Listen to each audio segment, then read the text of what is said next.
বন্ধুরা, আজ মাঠে গিয়ে আমার পায়ে এটা কি ফুটে গেল।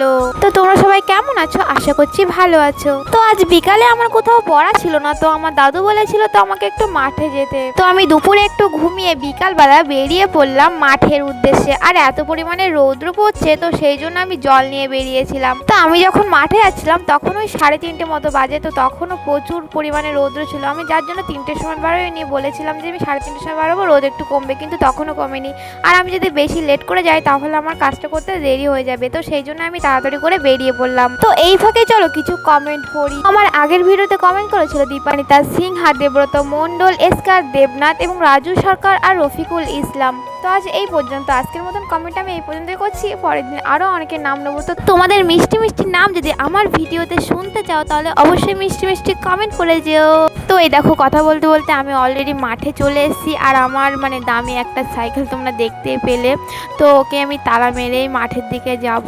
আর যে জলটা নিয়ে এসেছি ওকে আমি ঘাড়ে করেই চলে যাচ্ছিলাম। আর মাঠের দিকে যেতে যেতে না হঠাৎ করে আমার পায়ে কাঁটা ফুটে গেল। তো তোমরা দেখো, একসঙ্গে একটা কাঁটা না, দুটো কাঁটা ফুটে গেছে, যেন ওরা দুজন দম্পতি এক কথায়। আমি আস্তে আস্তে আমার পায়ের থেকে কাঁটা দুটোকে তুলে ফেললাম। তো আমি তোলার পরে যে হাঁটতে হাঁটতে মাঠের দিকে যাচ্ছিলাম, তো তারপরে দেখো রক্ত বার হচ্ছে। আমি টিপেছিলাম প্রথমে যে রক্তটা বার হয়ে গেলে ভালো হয়ে যাবে, কিন্তু প্রথমে বার হয়নি, তারপরে বার হয়েছিল। আর এই দেখো, আমাদের এখানে আগে ফুল গাছ ছিল, তো এখানে এখন তিলের জমি করেছে। তো আমি যখন মাঠের দিকে যাচ্ছিলাম তখন এই দাদুটা বলছে কোথায় যাচ্ছিস? আমি বললাম যে মাঠে যাচ্ছি। বলছে কি কাজ করতে? আমি বলেছিলাম যে তোমার মতো ওই কাজ করবো। তো বলছে কি হ্যাঁ তুই খুব পারবি। তো আমি তো ওই কাজ করতে যাইনি, আমি ফুল তুলতে গেছিলাম আজকে। তো আমাদের ফুলের জমিটা অনেক দিন হয়ে যাওয়ার ফলে ফুলটা আর ভালো হচ্ছে না, তো সেই জন্য আজ 5-6 কেজি মতো ফুল হবে। তো দাদু বলেছিল যে তুলে দিতে। তো আমি একা যাচ্ছিলাম না, আমার দাদুও আসছিল। আর এই দেখো বন্ধুরা, আমাদের আর একটা মামারা এইখানে ফুল চাষ করেছে। তো গাছগুলো খুব ছোট ছোট, কিন্তু গাছগুলো দেখতে খুব সুন্দর হয়েছে, পুরো ঘট ঘট মতন হয়েছে।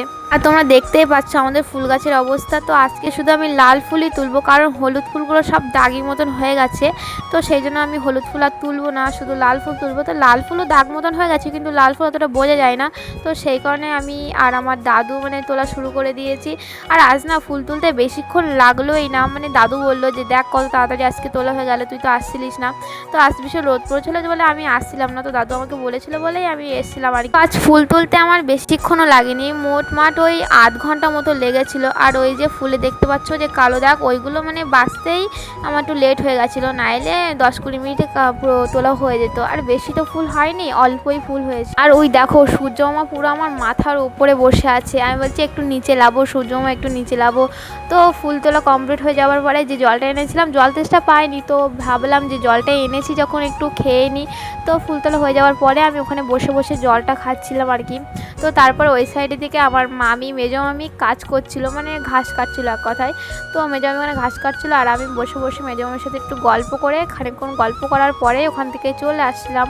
তো আজ এই পর্যন্ত, দেখা হচ্ছে নেক্সট ভিডিওতে। ভিডিওটা ভালো লাগলে পেজটা ফলো করে লাইক করে দিও। টাটা। আর তোমরা কে কোথা থেকে ভিডিও দেখছো তোমরা অবশ্যই কমেন্ট করে আমাকে জানিও, আমি তোমাদের অবশ্যই পরে ভিডিওতে নাম নেব।